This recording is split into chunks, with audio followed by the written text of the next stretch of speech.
This podcast is brought to you by Most Valuable Podcasts, leading the league in podcasting entertainment. Welcome, ladies and gentlemen, boys and girls, children of all ages. This is the Fast Break Podcast. I'm your host, Sean Anderson, and joining me, as always, is Ricky Widmer. What's up, guys? And Dave Oster. Hey, everybody. And today we are doing our center rankings for the 30 starting centers in the NBA. We're going 30-1. It's going to be a fun time, but before that, we want to interject and say, go check out patreon.com/mostvaluablepodcast. If you want to skip all of this, then I'll put a timestamp down in the comments so you guys can skip it. But we want you guys to go check out patreon.com/mostvaluablepodcast, because if you guys do go over there, we got some cool stuff for you. We got a monthly podcast, either audio or video, depending on which tier that you do choose. We also have the thing that I think Fast Break viewers is going to love. The $10 kind of mark right there is the call-in guest. So if you donate $10 a month, or you can do it a one-time payment of $10, you can be a guest on any podcast, whether it's the Onside Kick, the Fast Break, Primetime Podcast, Rick and Johnny. But if you keep doing it every month, that means you get to be on the podcast every month. Exactly. You could cycle. And the reason why I'm saying this for Fast Break Podcast is because Ricky is hated by you guys. So if you guys want to actually get Ricky off the podcast, you guys can go to patreon.com/mostvaluablepodcast. Anyways, let's jump in now, guys, to the first half, or the first third of our rankings, and let's jump in. Number 30, we have Joakim Noah of the New York Knicks. Number 29, we have Timofey Mozgov, now of the Brooklyn Nets. Number 28, we have Zaza Pachulia of the Golden State Warriors. 27, we got Mr. Reliable, old man Jenkins out there, Tayson Chandler from the Phoenix Suns. Number 26, the man who just got paid by the Atlanta Hawks, Dwayne Dedmon. Number 25, we have Willie Cauley-Stein from the Sacramento Kings. Number 24, we have Greg Monroe of the Milwaukee Bucks. Number 23, we have Robin Lopez of the Chicago Bulls. 22, we have Clint Capella of the Houston Rockets. And rounding out this first third of centers is Tristan Thompson of the Cleveland Cavaliers. And Ricky, I'm going to go to you first, since I want to say one thing first. Yeah. You know what's hilarious about our rankings? What's that? This year, Timothy Mozgov ranked right there, solid 29. Me and Sean have him at 29. Dave has him at 30. Same as last year. Former Bull behind him. Last year, Amir Sheik. And it's the exact same. Dave had a Sheik, one higher than Mozgov, like he has Noah. And we had Noah and a Sheik lower than Mozgov. So Mozgov is consistently the second worst starting center in the league. And it's just a former Bull behind him. I honestly think he's probably better than that, but it just kind of is where he lined it out, you know? Well, I mean, with Timofey Mozgov, and we'll jump in. Ricky, I'll go to you first, since this might be your last podcast with that Patreon call-in segment. With that, I mean, Timofey Mozgov now going to Brooklyn. Are you expecting anything really out of him? I mean, he got paid. No. I'm not expecting anything, because the contract, like last year, it was all about, man, that contract with LA, and he got overpaid. This time it's like, yeah, he's going to the Nets, and I know the Nets are a bad team, but they've got other options, and they don't need to use Timothy Mozgov. I think he was just you know what, we're going to take him on to get Brook out of town. Well, and to get D'Angelo in town. Yeah, I was going to say, I mean, they literally have to have a starting center with Brook out of town, so I mean, it's not like they aren't going to use him. They're going to use him, but it's kind of like he's just going to be there. He is the starting center. He's just going to be there. In my mind, it's like, okay, Timothy's there, and I'm focusing more on like Jalen and Russell. With Timothy, are you expecting anything, Dave? I mean, to describe anything, yeah, I think he's going to... I mean, outside of moving around the court. Yes, he will exist on the court. He will put effort into the game. No, I think that he and D'Angelo... I think that they'll be able to play off each other a little bit. Obviously, you don't have, Brooks' ability to stretch out to the 3-line. So he's more of a traditional center. He's not bad. He's not good. He's just, well, he's not great. Mm-hmm. He's not very good. He's just passable as a center. Is he passable? I think he's passable. I mean, there's definitely some backups that I think are better than Timofey Mozgov. I mean, there's that argument. But I mean, the Nets. The Nets don't have one. So, I mean, and looking at these guys, at least Timofey Mozgov and Joakim Noah, I mean, Noah's been plagued by injury, and even with that, he's not the same player he used to be. I mean, Joakim Noah used to be a stopper defensively, and now with his injuries and just really his lack of anything on the court, I mean, it's pretty fair to rank him last, right? Yeah, he's a complete shell of himself. A shell of himself. I mean, I look at it, and that's what I see. You rank Noah above Mozgov. Is there any reason, or was it just because of... Purely off the fact that I'm assuming, Jared Allen's going to take the job from Mozgov within the first half of the year. That was the other thing, is that one of the better backup centers in the league. He was one of the guys we were highest on coming out of the draft. No, is actually the backup center in Brooklyn. Oh, true. So one of the better kept backups True. is in Brooklyn. I mean, look, a healthy Noah is. I know it's not existent right now. Yeah. If you could get Noah anywhere close to healthy, he is a good contributor. He has good hands to pass the ball. He can't shoot the ball. We all know that. But at least he will give you a level of toughness, a level of defense, and good passing out of the post. So, yeah, if he's healthy, I don't think he's the worst option in the world. But that contract is just awful. That's the key point. We're going to get to that. You can ask us that 7 times about healthy. Is a little like foreshadowing because later in the podcast we're probably going to talk about health as well when it comes to a certain someone. But in my mind, I look at it and I see that's the main reason why I put Mozgov ahead of Noah. You can't. Yes, you can do all these great things, but if you're not on the court, then it makes it null and void. And it's pointless to have you ahead of someone if you're not going to be on the court. And before we move on away from Noah, one guy I want to bring up is Willy Hernan-Gomez. Again, talking about backup centers. I mean, you're a big fan of Willy Hernan-Gomez. Apparently, he just shined in the Euro League over in the Nationals they got going on. So do you think there's any chance that even if Noah stays healthy, that Hernan-Gomez might surpass him? Yeah, I think there's absolutely that opportunity. Look, this is not, the clear starter role. This is... Unfortunately, New York is not a good team. They aren't going to be this year. It's a timeshare position because Kyle O'Quinn, for budget, is excellent for what he gives you. Hernan-Gomez, I think, has a great top end that's above, obviously, both of these guys where they're at right now in their career. So I could see Hernan-Gomez, Porzingis, like they're totally just going to go full Euro route here, and it's going to work out, in my mind. That's how it works. And moving away from Euro, Ricky, I want to go more into your wheelhouse, and that's the Chicago Bulls. We got 3 guys in this first third that are former Bulls. Tyson Chandler, Joakim Noah, who we just talked about, and now current Bull, Robin Lopez. You had Robin Lopez the highest out of all those former Bulls. He naturally, and I still think I had him a little bit too high at 20. Yeah, he comes in at 23. So, I mean, you did have him at 20. Why did you have him that high? And what do you think Robin Lopez can at least do for the Bulls this year? I just don't think, I looked at everything compared to everyone else, and it's like the 2 guys I had him around were like Gasol and Noah, and I'm just sitting there going, and I'm looking at Robert Lopez, I'm like, he wasn't terrible. Like he was one of our better players when we needed somebody with that Bulls team. Not like he's not better than Rondo or anything, but he was reliable for us. And I put him at 20, and I still thought to myself, I'm like, maybe I should put Noel and Nurkic ahead of him just because it's like he's not a guy where you're like, man, Rolo's my center.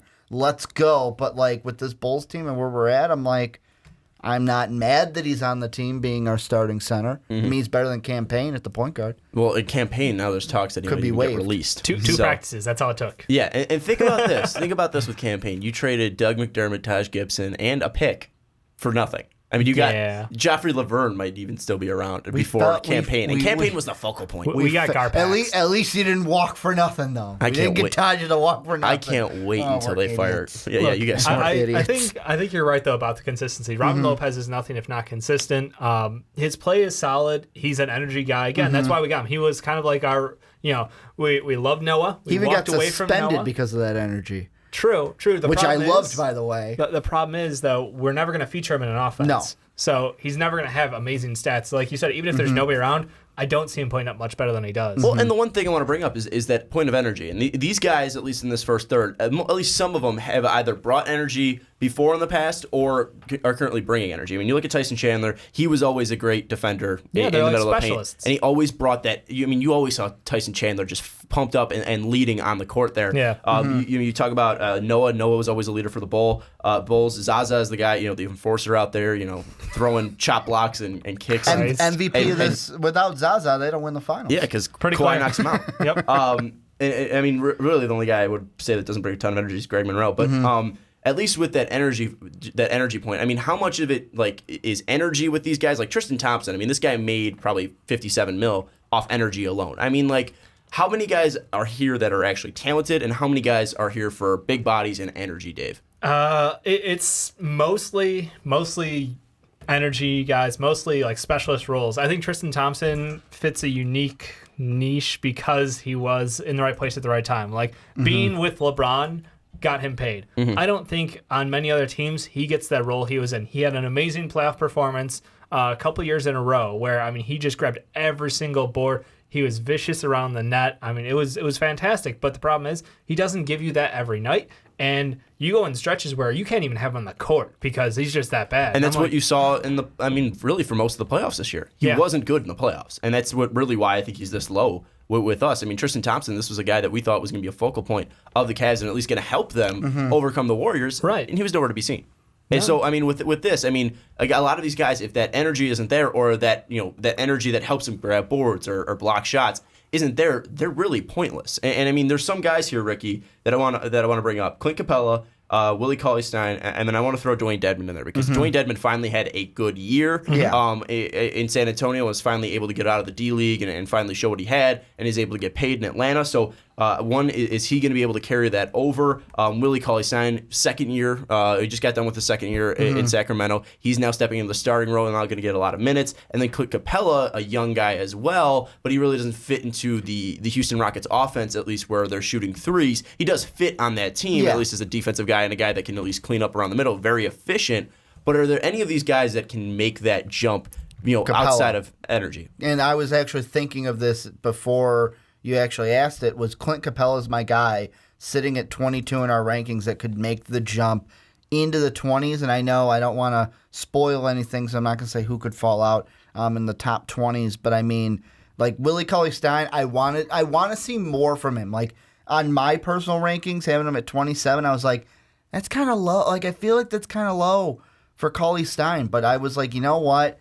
Like you said, stepping into that starter role, this Kings team is going to be different this year. And this Kings team is going to have, I kind of want to use the word hype. They're going to have a little bit of hype with them this year, and fans are going to expect them to be a better team. So those are the two I'm leaning with. Dedmon, I mean, it's going to be interesting to say. You say the Spurs, and part of me says that's a really good system. And if you can buy into that system, that's what makes you successful. Well, however, because he's on the Spurs East. Yeah, he's going to Atlanta now. So I mean, at least it's a solid fit for him. But his age is the thing. It's like, look, you obviously spent your time, you did your dues, you've improved as a player enough to make it as a starting center in the NBA to get that big contract finally. But honestly, because I don't see a ton of upside left in him, and maybe he'll surprise me. But for me personally, it's all about Willie Cauley-Stein, Willie Cauley-Stein, whatever you want to like. I love this kid coming out. He was super raw, but he had the length, he had the athleticism, he had speed to run up and down the court for days. I mean, he was pretty much just a raw package that I absolutely loved. And they were, early comparisons with like DeAndre Jordan, and I saw why, but the impact he made after Boogie left. I mean, he was putting up like 13, 8, and 2. I mean, or 13, 8, 3, and like a block and a block and a half a game and almost a steal game. Like, he was phenomenal for them. Well, and then when you look at PER, which is a stat we like to rely on at least a lot. It's a general, advanced metrics. He was a guy that was above an average center. I mean, and it really, you look at his stat line, it's something that jumps off the page, but it's really about what he brings to that the court, and then also what he did bring to this team after DeMarcus left. Because DeMarcus was a guy that was going to be your big body. He was going to be your enforcer, and Willie Cauley-Stein still brings some of that tenacity and some of that energy as well. But he brings something that Boogie didn't bring, and that's speed. And when you're going younger, that's something that I think is a great thing for the Kings. And again, I'm just in the same boat as you were. I mean, you ranked Willie Cauley-Stein the lowest out of all of us. Yeah. I had him at 22. Dave had him at 23. But I also thought he was going to be higher because when I first started it, I had him around like 15. Yeah. And then I was looking at his numbers, and I'm like, all right, well, he's limited offensively. I mean, he's a guy that, like DeAndre Jordan, he's going to make most of his money either grabbing offensive boards and put it back up, or he's going to work on pick and rolls going towards the net. He's not going to be a guy that you're going to give it down low in the paint, and he's going to work, his body around, and he's going to throw up a hook shot. I mean, he's still developing that part of his game. Right. And then defensively, I think positioning has to deal with it a little bit as well, but there is still that potential. So, I mean, he's a guy that I think for sure him and Capella are guys that are going to jump in because Capella will be interesting though too because like we're talking Willie Cauley-Stein and like how potentially better the Kings might be when they're going younger. Absolutely. But Capella is going to be able to play with. They went and got Chris Paul. Their goal, and that's the Rockets, is to challenge the Warriors It's what are you going to bring? And when we play the Warriors, are you going to give us solid minutes and help us win? Or are you going to be like Tristan Thompson and it's like, we can't have you out there with the Warriors? Well, and one thing with Clint Capella that I want to ask both of you is, do you feel like now, even with Chris Paul coming in, do you think he's going to see more looks? Or do you think he's kind of limited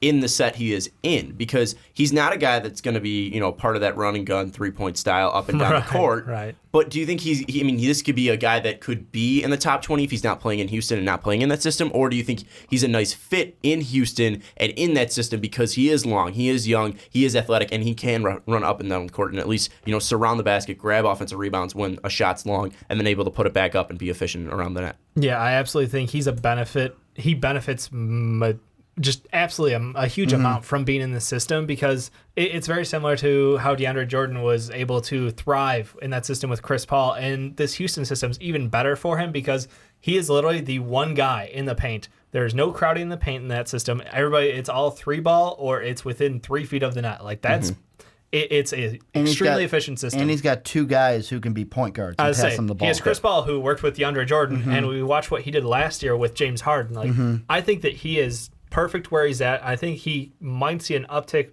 very slightly in usage, but it's still kind of questionable to see. I don't know if he's going to make that big of a jump. I think kind of where he's at, it's perfect for him, but I don't know that there's that much growth out of him in the future. Do you think, though, that maybe in the playoffs he's going to be that useful? Can he be a useful asset at all, or is he still like the 5th option on this team because of the way that they play? I mean, I'm not saying 5th option, but... Well, at least out of the starting lineup. I mean, they're going to go to Chris Paul and James Harden above. Eric Gordon was even above him. Trevor Reese is I'm saying in the starting lineup he's going to be a 5th option because Eric Gordon's coming off the bench. Yeah, absolutely. I mean, unless they really want to set the tone for the game, and they might want to, if they see Zaza as somebody they can take advantage of, and Clint Capella has done that in the past, it's just how do you keep pace when you're trying to feed the ball down low to the post, and the other team's just jacking up threes from the outside? It's like, I don't want to go on too much of a tangent, but like it's the old Jordan days from the early 90s where they really wanted to force the game through the paint early on in the game to set the tone, and that gave Jordan the ability to absolutely flex the ball on the outside,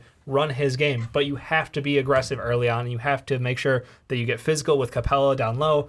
Otherwise, the other team doesn't respect it, and he doesn't get as good of looks, and the outside becomes a huge problem for them. Well, and the one thing that I want to bring up about all these guys, I mean, none of these guys, at least from, I would probably say, maybe Clint Capella and maybe up to all the way where we have, I would probably say like Paul Gasol. None of these guys really separate themselves. It's a very close grouping, yeah. It's really how you fit, and then also... And preference. Yeah, and preference. I mean, this is a lot of our opinion. I mean, this is all of our opinion. I mean, we... Statistically, it's fairly close, yeah. And even statistics, I mean, that doesn't tell the whole story. No. Because, I mean, even when you look at defensive metrics, like, those aren't even perfect. And there's no really stat-defining, that defines defense. I mean, you can look at steals and blocks, but even then, that's like right time, right place. And even if you're a big guy who has a long wingspan, you could just stick your hand up and stuff a guy like Isaiah Thomas and really stuff the stat sheet.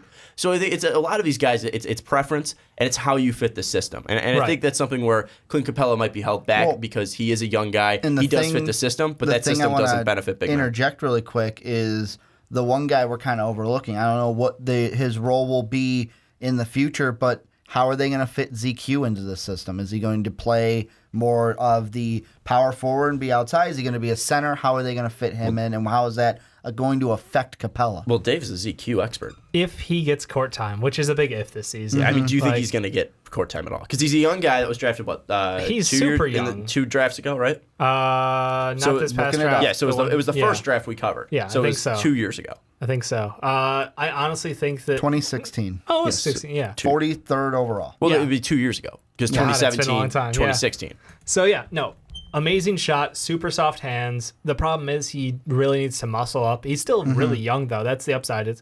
Look, you've got a 7-footer with really good hands and a really good shot. I think he is going to kind of become the Rhino replacement over time because they got rid of Decker. So I think they really need to keep that outside shooting a main priority for this team. I don't see him taking that step this year. I think, he'll get some minutes. I wouldn't be surprised if he averaged like 8 minutes a game, and he probably won't see time in the playoffs unless they're like dire situation again. But I think he's something you can look forward to in the future because he could be like the new mold for how you want a big to be in the NBA, and you got him for dirt cheap. Yeah, you got him 43rd overall pick, and he just signed back on the 6th, so he is going to be coming over. He was the defensive player of the year back in the China League in 2017. Two-time block leader too. Two-time block leader as well. If you watch him, he's not like a normal big. Like he still moves like he's smaller. He has good agility for his size. The one thing you have to just know is you look at him, he looks like a twig still. Is there a guy that you could compare him to? I mean, if there is a guy, I mean, you could even stretch it. Like, is there a guy that you watch and, like, maybe he reminds me of X or Y? I mean, like, if you look at, and this is probably a bad comparison, but, like, the old, like, Manute Bol, like, he's not as big as him. Manute Bol? Yeah, thank you. I was like, my pronunciation's awful. Manute Bol. Manute Bol. I don't know where I was going with that. Manute Bol. Manute Bol. He has a similar frame to him where it's completely, I'm way too big for my body kind of an issue, but he has a touch. He can shoot from 3, which is the same thing he brought. So, honestly, that's the one thing, and that's probably older than most of our viewers. So Dave was thinking of old Denver Bronco running back Manute Bol. I love Manute Bol. there we go. He was from Wisconsin, wasn't he? Yes, he was. Yeah, he was. He was a practice squatter for your team too. The Pats? Yeah, 2015. Was he also Manute Bol? Who's the guy that was the? Did he? He wasn't the crier. But there was no Sean Marino. Yeah. Manute Bol set the NCAA record for most rushing touchdowns. I think, and then another Wisconsin back broke it. It was Melvin 77. Gordon. Yeah, and then Melvin Gordon broke it, didn't he? Anyways, that's not what we're talking about. This is an NBA podcast. Anyways, there's not much to talk about in 21 to 30. The last thing I want to throw out about ZQ and why I like him so much now is fellow Capricorn, so I got to respect that. What? Ran a fact. Yeah, birthday's January 16th, right next to mine. Trying to, like, claim some ability. Who cares about astrology? I do. It's all about the Capricorns. When have you ever cared about astrology? I just like I've known being you a for Capricorn. 3 years and you've never brought up astrology.